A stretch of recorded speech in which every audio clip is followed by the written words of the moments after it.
Bonjour à tous, bienvenue dans cette toute nouvelle vidéo. Aujourd'hui, grosse annonce assez importante.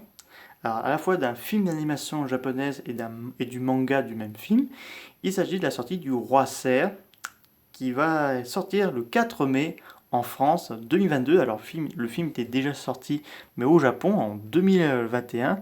Donc, là, pour l'instant, il n'y aura pas encore diffusion de DVD et Blu-ray pour l'instant parce qu'il va d'abord sortir au cinéma. Alors pourquoi je vais vous parler de ce film? Parce que c'est très important, parce qu'il y a un certain euh, Ando qui avait déjà travaillé dans le film Princesse Mononoke, s'est occupé des dessins, enfin des chakras de ce film, donc des personnages et tout. Donc petit synopsis vite fait de cette histoire. Donc on va suivre à la fois un vagabond et une jeune orpheline qui a été sauvée, qui l'a sauvée des griffes du meute de loups.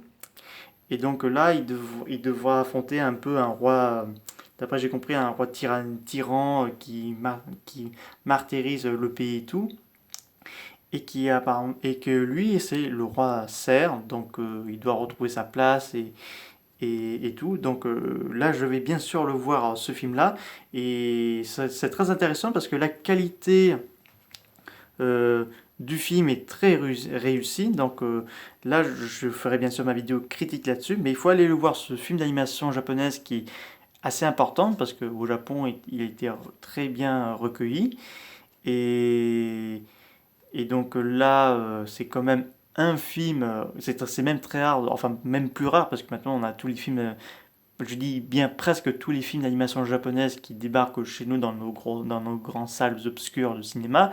Parce que cette année, on a eu Mi Hero Academia, War Hero Mission, Junzu Kenses.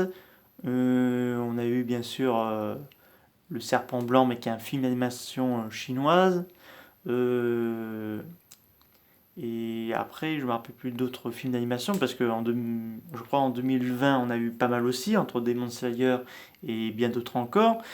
Je pense que ce film sera très beau, comme je vous ai dit, en qualité d'image, enfin du dessin et tout. Et, et ce film sera à la fois un petit hommage à Princesse Mononoke, mais pourquoi pas aussi à Zelda, parce que clairement ça fait presque penser à l'univers de Link, on souhaite lui aussi que ce soit adapté en film d'animation japonaise, peut-être pas en film en live action, vu que c'est assez compliqué pour ça là-dessus. Et donc là, ce film, ça sera une histoire entre maladie et politique. Enfin, maladie, on trouvait déjà dans l'univers de Princesse Mononoke et tout ce qui est politique, je ne me rappelle plus dans quel genre de film on pourrait trouver. Donc, je vous conseille d'aller le voir le film parce que ça vaut le coup, parce que c'est très beau.